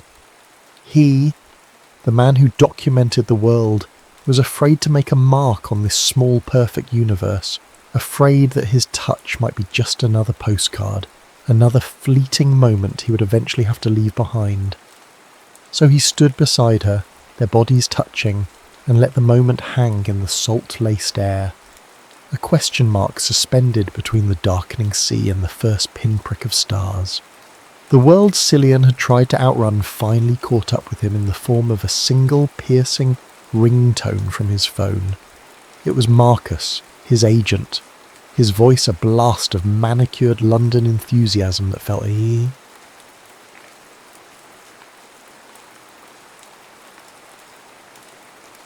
Juan Reyes. "Cillian, my boy, I've done it, I've landed the big one," Marcus boomed, oblivious to the fact that Cillian was standing on a cliff watching a Fulmer ride the updrafts. Forget magazines, we're talking a 6-figure book deal, The Accidental Nomad, and get this, a companion TV series. A year, Cillian, circumnavigating the globe, all expenses paid. You'll be a household name, this is it, the summit. The word struck Cillian not with exhilaration, but with a cold, hollow dread. The summit. He looked at the weathered grey stone of the lighthouse, at the endless churning expanse of the Atlantic. This felt like the summit. Marcus's offer, the very pinnacle of the life he had built, now felt like a gilded cage, a sentence of another year in motion, another year of feeling nothing. He was torn. A part of him, the part conditioned by years of ambition and the relentless pursuit of the next byline, recognised the magnitude of the offer. It was security. It was validation. It was the finish line he'd been running toward for a decade. But another newer part of him, a part that had been awakened by the quiet rhythms of the lighthouse and the steady presence of Maeve, recoiled. That part knew that accepting the offer would be a kind of death. He had to tell her. He found her in the small vegetable patch behind the cottage, her hands deep in the dark, rich earth, pulling weeds with a methodical patience. He tried to explain, to frame it as the dilemma it was in his own fractured mind. "It's an incredible offer," he said, the words feeling clumsy and false in his mouth. "A book, a television show, it's everything I've been working for." He watched her face, hoping for what? For her to tell him to stay, to fight for him? But he did not understand the language of her heart. Maeve had spent a lifetime learning to interpret the signs of departure. She heard not his confusion, but the siren song of the world calling him away.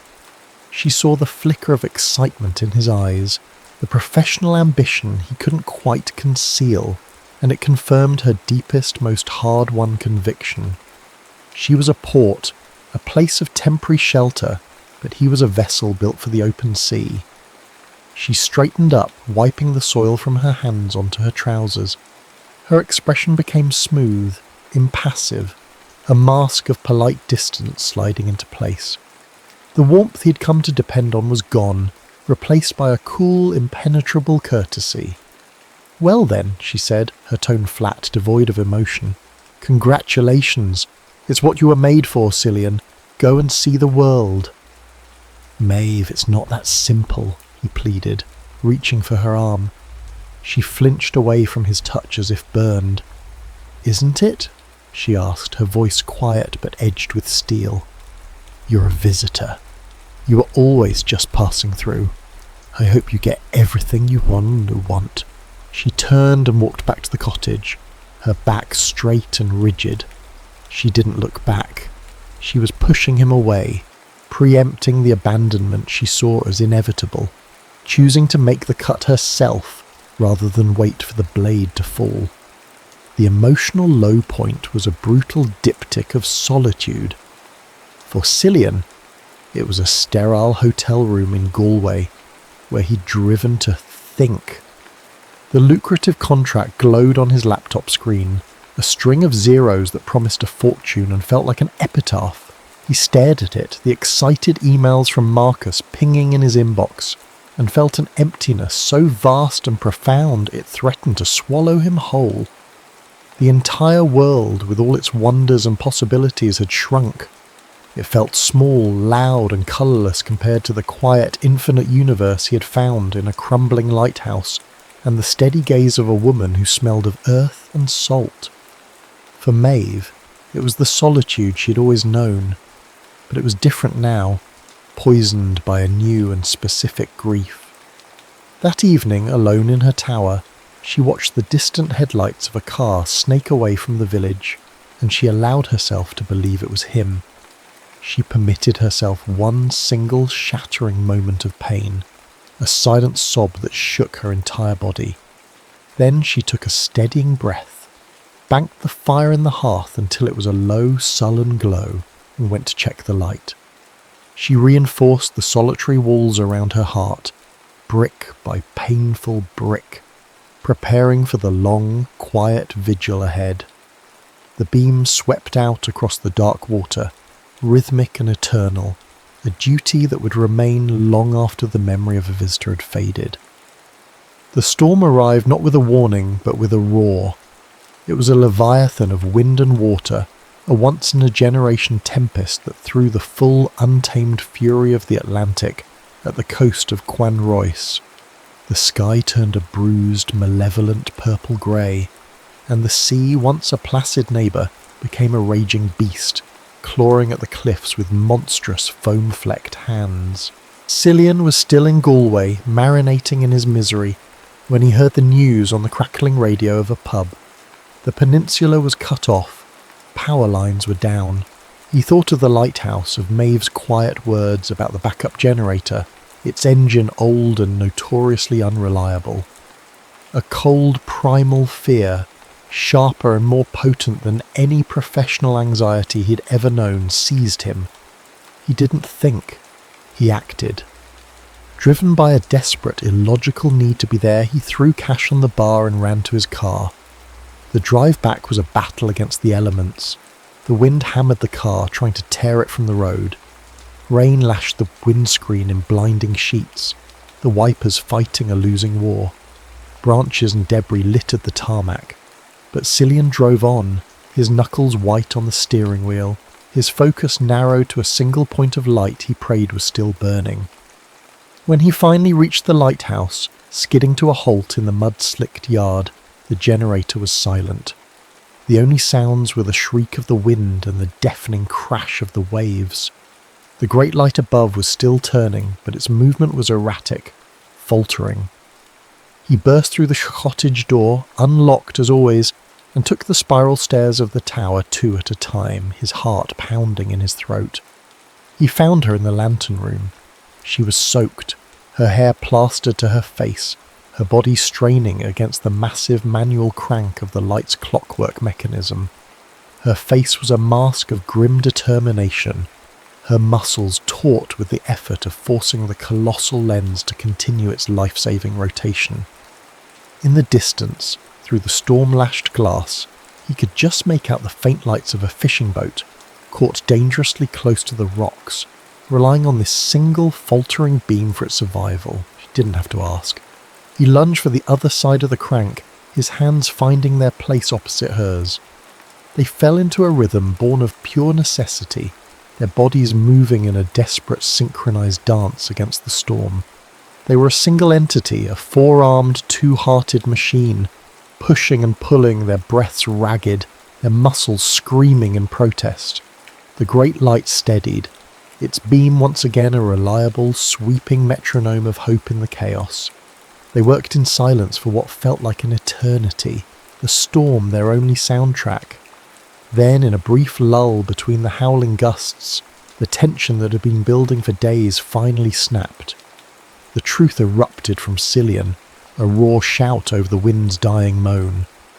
"I turned it down," he yelled, his voice hoarse. "The deal. I emailed Marcus hours ago. I told him no, or..."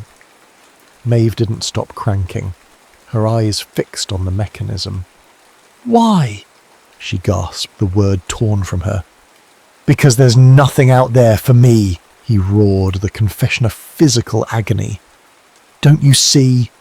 I've seen it all, and it's all just noise, just empty rooms and clever sentences. This is the only thing that's been quiet enough for me to hear myself think, to feel anything at all." Her composure, the stoic armour she had worn her entire life, finally shattered. Tears streamed down her face, mingling with the rain and sweat. "I thought you were gone," she cried, her voice breaking. "I was terrified, not of the storm. I was terrified of the morning, of waking up to a world that you weren't in." That raw, desperate admission was the final blow to their restraints. The world narrowed to the small, storm-battered room, to the space between their two bodies. The fishing boat was safe now, heading for deeper water. The light could wait. He rounded the mechanism and pulled her away from the crank. Her body, trembling with exhaustion and emotion, collapsed against his. He didn't guide her so much as they stumbled together, down from the lantern room into her small Spartan bedroom below. The air was cold, the only light the wild, intermittent flashes of lightning that illuminated the room like stark photographs. Her soaked clothes were a cold barrier between them, and they tore at the buttons and fabric with fumbling, desperate hands, a frantic need to erase every last separation. Their coming together was a collision, fierce and tender all at once. It was a brute claiming of territory and a gentle surrender, a desperate search for shelter in the storm of each other. His mouth found hers, and the kiss was not soft but ravenous, tasting of salt and rain and days of unspoken longing. It was the taste of homecoming.